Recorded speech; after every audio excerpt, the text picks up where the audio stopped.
अस्सलाम वालेकुम। क्या हाल है फ्रेंड्स, कैसे हो? और सुनाएं, सब ठीक हो ना? शुक्र करो मैं जॉब करता हूँ, वरना यकीन करो 1 वीक में आग लगा रहा हूँ ना, तो 1 घंटे के अंदर आग लगाऊंगा।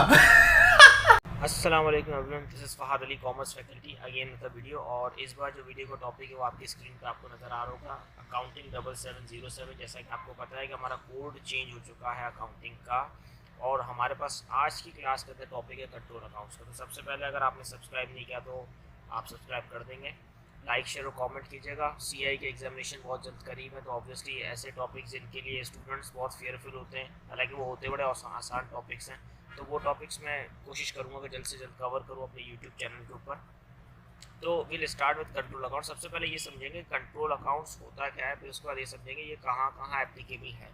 देखिए, कंट्रोल अकाउंट जो होता है वो कंट्रोल अकाउंट है टोटल अकाउंट, ठीक है। इसको अदर वर्ड्स में टोटल डेटर्स अकाउंट भी कहते हैं और टोटल क्रेडिटर्स अकाउंट भी कहते हैं। इसके अंदर दोनों चीज़ें आती हैं। कंट्रोल अकाउंट्स के अंदर सेल्स लेजर कंट्रोल अकाउंट होता है और परचेज लेजर कंट्रोल अकाउंट होता है। ये दो चीज़ें हैं। सर क्या अगर हम कंट्रोल अकाउंट का टॉपिक स्किप कर दें, जो कि एंड में बच्चे पूछते हैं, तो सर बाकी जगह मार्क्स आ जाएंगे? कंट्रोल अकाउंट के टॉपिक से अक्सर आपके पास एरर्स का क्वेश्चन भी आता है, और कंट्रोल अकाउंट्स की वजह से इनकम्प्लीट रिकॉर्ड्स भी आप सॉल्व कर सकते हो। अगर आप कंट्रोल अकाउंट्स स्किप कर देते हो, again you will be in trouble. The reason is that क्योंकि ये पार्ट है आपके दूसरे टॉपिक्स का। तो इन शॉर्ट, अगर आप कंट्रोल अकाउंट्स कवर नहीं करते तो पेपर 2 में भी मार्क्स लॉस्ट होंगे और पेपर 1 के अंदर भी होंगे। ऑब्वियसली इसके ऊपर एमसीक्यूज भी आते हैं। जब हम अकाउंटिंग ऑप्ट करते हैं तो सबसे पहली चीज़ हमारे जहन में क्या होती है? सर हमने अकाउंटिंग ऑप्ट की है बिकॉज वी लव कैलकुलेशंस। ऐसा नहीं है, अकाउंटिंग के अंदर कैलकुलेशन भी होती है और उसके साथ कॉन्सेप्ट भी होता है, ताकि जब ओ लेवल्स के स्टूडेंट्स पेपर्स पास करके निकलते हैं वहाँ से ओ लेवल्स से, तो उनको ये आइडिया होना चाहिए कि उन्होंने कैलकुलेट जो किया वो क्या कैलकुलेट किया। They should remember this thing. तो उसी थ्योरी वाले पार्ट को, थ्योरी वाली चीज़ को ठीक करने के लिए या एड्रेस करने के लिए मैंने ये डॉक्यूमेंट आपके सामने रखा है। इसमें आप देखेंगे सबसे पहले सेल्स लेजर कंट्रोल अकाउंट, इसकी डेफिनेशन क्या कहती है? It resembles the account of an individual debtor. Sales ledger control account के अंदर क्या होता है? सारे जितने भी हमारे डेटर्स होते हैं ना, जैसे जुनैद हो गया, जमशेद हो गया, फैज़ान हो गया, ज़ारान हो गया, ये सारे जितने भी 4-5 हमारे कस्टमर्स हैं, इन सब का अकाउंट का टोटल उठा के हम क्या करेंगे? सेल्स लेजर कंट्रोल अकाउंट में ले जाएंगे। इन शॉर्ट ये इसलिए बनाया जाता है, मेजर इसका पर्पज़ ये होता है, आपके एरर्स को डिटेक्ट करता है, फ्रॉड्स को डिटेक्ट करता है, क्योंकि ये एक सेल्फ चेक अकाउंट होता है। Sources of information for sales ledger control account, या सेल्स लेजर कंट्रोल अकाउंट के अंदर इन्फॉर्मेशन आएगी कहाँ से? सेल्स कहाँ से आएगी? सेल्स डे बुक से आएगी। कैश और चेक्स रिसीव कहाँ से आएंगे? कैश बुक से आएंगे। डिसऑनर्ड चेक, वो चेक जो हमें कस्टमर देता है लेकिन जब हम बैंक में जमा कराते हैं तो कस्टमर के अकाउंट में सफिशिएंट अमाउंट नहीं होता, तो वो डिसऑनर्ड चेक बन जाता है। डिस्काउंट अलाउड कहाँ से आता है? कैश बुक के अंदर डिस्काउंट अलाउड का कॉलम है। अगर आप कैश बुक पे अनक्लियर है तो you can check my video on my YouTube channel. Last is bad debts. Bad debts कहाँ से आते हैं? जनरल जर्नल से आते हैं, जिसको जनरल जर्नल भी कहते हैं बहुत सारे टीचर्स। फिर बात करते हैं परचेज कंट्रोल अकाउंट की। इसके अंदर क्या होता है? It resembles the account of an individual creditor. Again same बात कि आपके पास परचेज कंट्रोल अकाउंट का होता है, टोटल अकाउंट होता है किस चीज़ का? सारे सप्लायर्स का, A to Z. Let suppose अगर मैं कहूँ A supplier, B supplier, C supplier और डी सप्लायर, 4 सप्लायर्स हैं मेरे पास, चारों के अकाउंट के अमाउंट्स को टोटल कर दूंगा तो मेरे पास एक परचेज कंट्रोल अकाउंट बनेगा। Again sources of information for this account is, purchases के लिए कहाँ से निकलेंगी चीज़ें? परचेज डे बुक से। परचेज रिटर्न्स कहाँ से निकलेगा? परचेज रिटर्न्स डे बुक से। कैश एंड चेक पेड कहाँ से निकलेगा? कैश बुक से। डिस्काउंट रिसीव कैश बुक से। कैश रिफंड्स फ्रॉम क्रेडिटर्स कहाँ से निकलेगा? कैश बुक के अंदर से। नोट, नोट बहुत इंपॉर्टेंट है, इसको पढ़ते हैं। Cash sales slash purchases are not recorded in the ledger control account. Obvious सी बात है भाई, जब कैश सेल्स होता है तो सेल्स क्रेडिट होता है और कैश डेबिट होता है, और जब परचेजेस की बात आती है कैश के ऊपर तो क्या होता है? कैश क्रेडिट और परचेजेस डेबिट होता है। तो इसका मतलब ये कैश की सेल और परचेज आपके टी अकाउंट्स में नहीं आएगी, इनमें कंट्रोल अकाउंट्स के अंदर, ठीक है। तो इस बात को गौर से समझिएगा। फिर आते हैं provision for doubtful debts don't feature in sales ledger control account because the provision accounts are kept in the general ledger not the sales ledger. तो अगेन भाई सीधी सी बात है, आपके पास प्रोविजन फॉर डाउटफुल डेट्स का अकाउंट नहीं होगा कंट्रोल अकाउंट्स के अंदर। ये गलती मत कीजिएगा, बहुत सारे स्टूडेंट्स गलती करते हैं तो उनका मार्क बैलेंस सी डी गलत आता है। बैलेंस सी डी गलत आने की वजह से बैलेंस बी डी गलत आ रहा होता है और एक मार्क रिटर्न होता है। Bad debts recovered are not recorded in the sales ledger control account. Again sales ledger control account के अंदर bad debts recovered part नहीं होते। और last, contra inter ledger transfer or set off is a double entry which may arise when one person whose trade receivable and trade payable at the same time, so we set off sales ledger control account against purchase ledger control account debit by the same amount. अच्छा, ये क्या कहानी होती है Contra set off की? बहुत सारे students इसमें कंफ्यूज होते हैं। कॉन्ट्रा सेट ऑफ का मतलब होता है कि एक ऐसा इंसान जिससे आप सामान परचेज भी करते हो, जिससे आप सामान सेल भी करते हो अकाउंटिंग की दुनिया में। तो जब अब आप परचेजिंग भी कर रहे हो, आप सेल भी कर रहे हो, तो आप उसी बंदे के लिए परचेज कंट्रोल अकाउंट भी बना रहे होगे और सेल कंट्रोल अकाउंट भी बनाओगे। तो ऑब्वियसली उसकी सेल और परचेज अब हम देखते हैं। जैसे इसकी एक एग्जांपल बहुत अच्छी सी हो सकती है, आप ए पर्सन है और आप बी से डीलिंग करते हैं। अब बी पर्सन से आपने 500 के गुड्स खरीदे और उस बी पर्सन को आपने 600 के गुड्स सेल किए, तो इसको बोलेंगे कॉन्ट्रा सेट ऑफ। कि हम कोई ऐसे कॉमन अमाउंट पे आ जाएंगे जिसको हम कॉन्ट्रा सेट ऑफ कहेंगे। आपने पे करने 600 और आपने उससे रिसीव करने 500, तो जो लोअर अमाउंट है वो क्या है, 500 आपने पे करना है, तो हम 500 को कॉन्ट्रा सेट ऑफ कहेंगे। हम इसको अपने टी अकाउंट के अंदर लिखेंगे। सेल्स लेजर कंट्रोल अकाउंट होगा तो वो क्रेडिट पे आएगा और परचेज कंट्रोल अकाउंट होगा तो वो डेबिट पे आएगा। इसका लाजमन अमाउंट सेम होना चाहिए। क्वेश्चन में अक्सर गिवन होता है ओ लेवल्स के, तो ये ज़्यादा ईजी होता है। कभी कभी एग्जामिनर का दिमाग घुमा हुआ होता है, तो एग्जामिनर क्या करता है, इसको आपको कैलकुलेट कराता है, या कैलकुलेट कराने से मुराद मैं क्लियर कर दूं, कैलकुलेट कराने से मुराद है कि दो अमाउंट से देता है आपको, जिसमें आपको डिसाइड करना पड़ता है कि सर कौन सा अमाउंट लूँ, तो उसमें से हमेशा लोअर अमाउंट पे जाते हैं। तो ये मैं आपको क्लियर कर दूँ। फिर आते हैं जी advantage of control account. It helps in locating errors, it helps in checking the arithmetical accuracy of ledgers is controls, it gives us ready-made figures for total debtors and creditors on a certain date. Fraud is made more difficult by the use of control account. Correct? अब आते हैं sales ledger control account पे। ये तस्वीर मैंने कहीं से ली है। Total of sales ledger debit balance is brought forward from previous year. अच्छा, मैं आपको सिंपल एज दैट एक बिल्कुल इजी स्टोरी बता दूं। आपके पास डेबिट साइड पे दो तीन चीज़ें होंगी, मैं आपको वर्बली बताता हूँ। टी अकाउंट्स की डेबिट साइड पे आपके पास सेल्स होगा। ये कहाँ से आया होगा? ये ऑब्वियसली आपके पास डे बुक से आया होगा, सेल्स डे बुक से, जिसके अंदर क्रेडिट सेल्स रिकॉर्ड करोगे आप डेबिट साइड पे, आप कैश सेल्स रिकॉर्ड नहीं करोगे। रिफंड्स टू कस्टमर्स, ये क्या कहाँ पे आएगा? Debit side of the sales ledger control account पे आएगा। डिसऑनर्ड चेक हो गए, अगेन ये भी डेबिट साइड ऑफ क्या आएगा?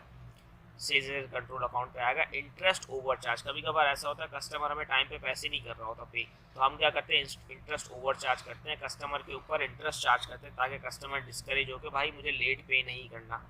Total any sales ledger credit balances at the end of the period carried forward. कभी कभार ऐसा भी होता है कि आपका बैलेंस शीट डेबिट पे भी आ रहा है और क्रेडिट पे भी आ रहा है, तो ऐसा पॉसिबल है, तो आप देख लीजिएगा। अगर आपको ऐसा होगा कि डेबिट और क्रेडिट दोनों पे बैलेंस शीट आ रहे होंगे, तो आपको एग्जामिनर एक दे देगा और एक आप कैलकुलेट कर लोगे। अगेन मिसिंग फिगर आप बैलेंसिंग फिगर के थ्रू कैलकुलेट कर लोगे। क्रेडिट साइड पे क्या होता है? सेल्स लेजर क्रेडिट बैलेंसेस कहाँ होता है? सेल्स रिटर्न्स आता है क्रेडिट साइड पे आपके सेल्स लेजर कंट्रोल अकाउंट पे।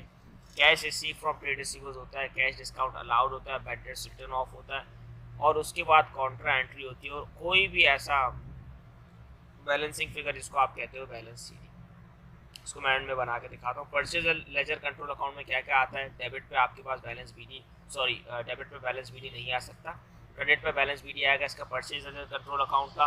क्रेडिट के ऊपर परचेजेस आएंगी, रिफंड्स फ्रॉम सप्लायर क्रेडिट पे आएगा, इंटरेस्ट चार्ज क्रेडिट पे आएगा, क्योंकि आपके सप्लायर आपसे इंटरेस्ट चार्ज कर रहे होंगे तो उससे क्या होगा, आपकी लायबिलिटी बढ़ेगी, दैट्स वाई वो क्रेडिट हो रहा है। फिर अगेन आप देखोगे कोई बैलेंस शीट आ रहा होगा क्रेडिट साइड पे, तो आप लिखोगे।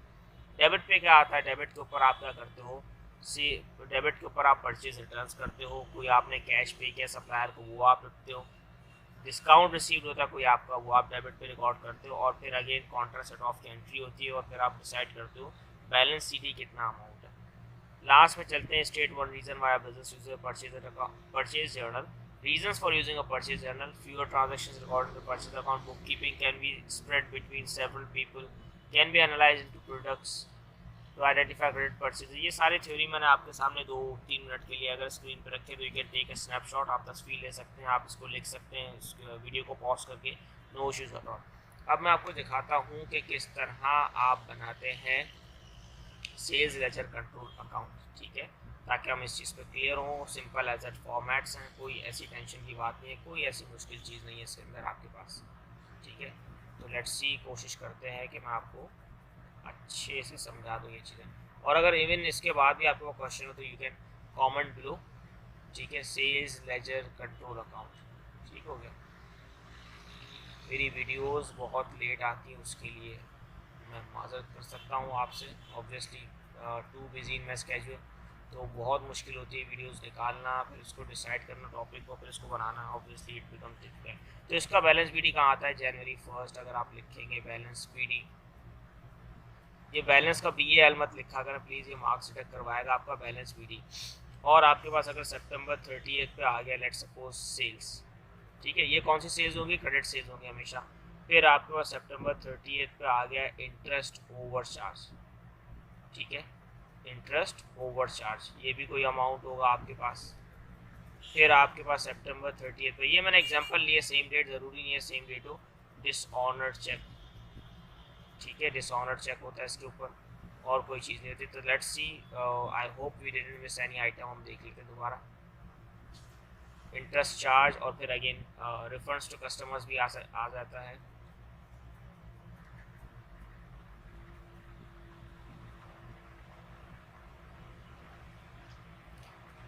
रिफंड्स टू कस्टमर्स भी आता है, वो कहाँ से निकालेंगे आप, कैश बुक से, ठीक है। अगेन आप क्यों देते हो रिफंड उसको, जब कस्टमर आपका ज़्यादा पे कर देता है आपको, तो आपको रिफंड देना पड़ता है, गलती से वो पे कर देता है। यहाँ क्या क्या चीज़ें आएंगी जल्दी जल्दी से लिख लेते हैं। सेल्स रिटर्न आएगा, ठीक है, सेल्स रिटर्न आता है यहाँ पे आपके पास आता है आएगा बैड डेट्स आएगा, बैड डेट्स के बाद आपके पास आएगा डिस्काउंट। यहाँ कौन सा डिस्काउंट होगा, डिस्काउंट अलाउड होगा हमेशा, ठीक है। तो ये आपने लिखा, apologies for my writing, obviously मेरी राइटिंग बहुत शानदार हो रही है इस वक्त। और फिर आपके पास एक चीज़ होगी जिसको आप कहोगे कॉन्ट्रा सेट ऑफ, ये आपका क्रेडिट साइड पे आएगा, कॉन्ट्रा सेट ऑफ, ठीक है, ये आपने लिखा यहाँ पे। फिर अगेन बैलेंस सीडी होगा, ज़रूरी नहीं है कि बैलेंस सीडी क्रेडिट साइड पे हो, दोनों साइड्स पे भी हो सकता है, अक्सर ओ लेवल्स के क्वेश्चन के अंदर दोनों साइड पे होता है। मैंने सिंप्लीफाइड दिखा दिया, सॉरी, ये आपका एक ही लाइन में होना चाहिए, ये गलती है मेरी, इसको ठीक कर देता हूँ, ये रहा, ये हम इस लाइन में कर लेते हैं। ये यहाँ आपने लिख लिया टोटल। अगेन आप क्या करोगे, यहाँ हम सारी डेट्स को सितंबर 30 कर देते हैं स्टार्टिंग से एंड तक। एक बार आपने ऊपर डेट लिख दी, दैट मीन्स कि ये नीचे भी वही डेट्स फॉलो हो रही है। अब आप क्या करोगे, जनवरी 1 अगेन 2021 आ गया, अब आपका बैलेंस बीडी, बैलेंस बीडी के ऊपर आप क्या करोगे, यहाँ वो सेम अमाउंट लिखोगे सीडी वाला। इसका कोई नंबर नहीं होता, इसका एक नंबर होता है। अगर आप ये स्किप करके लिखोगे बेवकूफ़ी है, गलत है। आपने बैलेंस सीडी लिखना है, ऑब्वियसली मार्क नहीं है लेकिन स्टिल लिखना है, और बैलेंस सीडी लिख के बैलेंस बीडी लाजमी लिखना है, क्योंकि बैलेंस बीडी का एक नंबर होता है, ठीक हो गया। और आपको पता है ओ लेवल्स के अंदर आपका एरर कैरी फॉरवर्ड होता है कि एक गलती आपने पीछे कर दी तो उसके बार बार मार्क्स नहीं डिडक्ट होते, वरना अदरवाइज बहुत सारे स्टूडेंट्स फेल हो जाएं, कोई पास ही ना हो किसी भी साल, ठीक है, क्योंकि बहुत सारी गलतियाँ हम कर लेते हैं, एरर कैरी फॉरवर्ड नहीं होता, तभी हम बच जाते हैं। अच्छा जी, परचेज कंट्रोल अकाउंट के अंदर जनवरी 1 को हम क्या करेंगे, सबसे पहले बैलेंस बीडी। सर इसका बैलेंस बीडी क्रेडिट पे क्यों है, उसका रीज़न ये है कि आपके पास ये लाइबिलिटी होती है। फिर हम बात करते हैं अगस्त 31, ठीक है, अगस्त 31 पे आपने परचेजेस की, ये कौन सी परचेजेस होंगी, ये आपकी होगी क्रेडिट साइड की परचेजेस, ठीक हो गया। फिर आपके पास होगा अगस्त 31 पे इंटरेस्ट ओवरड्यू, सेम वही जो वहाँ था, ओवरड्यू अकाउंट था, आपने पे नहीं किया, आपके ऊपर इंटरेस्ट आ गया। और क्या आइटम्स हैं इसको देख लेते हैं एक बार दोबारा, कोई आइटम मिस ना हो जाए, ठीक है। रिफंड्स फ्रॉम सप्लायर्स होता है, again last item is refund from suppliers on credit side. Refunds लिखे हैं तो काफ़ी है अगस्त 31, ठीक हो गया। अब आते हैं डेबिट साइड पे। डेबिट साइड पे सितंबर 30 कर देते हैं। सबसे पहली चीज़ जो मुझे याद आ रही है वो है परचेज रिटर्न्स। परचेज रिटर्न्स क्या है, वही अमाउंट, वही सामान जो हमने वापस कर दिया। फिर आपके पास सितंबर 30 पे डिस्काउंट रिसीव, ज़रूरी नहीं है कि आपके पास सितंबर 30 ही हो, आपके पास डिफरेंट डेट्स होगी तो आप डिफरेंट डेट्स लिखेंगे, मैं सिंप्लिसिटी के लिए सेम डेट यूज़ कर रहा हूँ। फिर आपके पास होगा सितंबर 30 पे कैश/बैंक, किसी न किसी मीन से उसने पे किया होगा। फिर आपके पास होगा सितंबर 30 पे let's suppose Contra set of, और कॉन्ट्रा सेट ऑफ का जो अमाउंट होगा वो अमाउंट सेम होगा, दैट मीन्स जो अमाउंट आप यहाँ लिखोगे वही अमाउंट सेम आपका यहाँ भी होना चाहिए, ठीक है, क्योंकि आपका सेम कस्टमर सप्लायर भी है, तो इसका मतलब ये का अमाउंट सेम होना चाहिए, ऐसा नहीं है कि अमाउंट चेंज हो किसी भी सूरत के अंदर, ठीक है। अब हम लास्ट चीज़ लिखते हैं जो हमारे पास है बैलेंस सीडी। बैलेंस सीडी आप यहाँ लिखेंगे, जैसे ही आपने बैलेंस सीडी लिखी दिसंबर 31 पे आपका अकाउंट क्लोज हो गया। अगेन इस अकाउंट के अंदर भी 2 बैलेंस सीडी हो सकते हैं, 2 बैलेंस बीडी हो सकते हैं, डिपेंड्स ऑन द क्वेश्चन। अक्सर क्वेश्चन में ओ लेवल्स के एग्जामिनर क्या करता है, बैलेंस सीडी दोनों साइड पे आपको देता है, ठीक है। देता है ऐसे मुराद के एक कैलकुलेट करके देता है, एक आपने निकालना होता है, ठीक होगा। तो अगर आप सही निकालते तो you will get 1 mark for that. Again January 1 balance BD, और ये आपका हो गया सेम अमाउंट जो आपने कहाँ लिखा था, बैलेंस सीडी में लिखा था। I hope the question is clear, the topic is clear. कोई सवाल, कोई प्रॉब्लम, कोई ऐसी चीज़ हो, यू कैन कमेंट बिलो। उसके अलावा आप मुझे जीमेल पे भी ईमेल कर सकते हैं, I will read your questions. If there is anything you can contact me through Gmail, ठीक है। वीडियो अच्छी लगे तो शेयर कीजिएगा। जो भी स्टूडेंट्स ओ लेवल्स अकाउंटिंग को इस वक्त प्रिपेयर कर रहे हैं, कोई प्रॉब्लम हो, कोई कंसर्न हो, कोई ऐसा टॉपिक हो आप चाहते हैं मैं दोबारा टच करूँ, तो मुझे बताइएगा, ठीक है। लाइक, शेयर, कमेंट और सब्सक्राइब कर दीजिएगा, एंड इंशाल्लाह meet you soon in the next video. अल्लाह हाफ़िज़ एवरीवन। छेद ठोक दीजिए महाकाल का धमाके लाकर छेद ठोक दीजिए। 5000 लौटे दिख जाना चाहिए। ये 4000 के लिए मैं यहाँ पे नहीं खड़ा हूँ, पूरा साल मेहनत करता हूँ आपके लिए बेटा। ऐसा नहीं चलेगा, ऐसा नहीं चलेगा। लाइक ठोकी दबा के।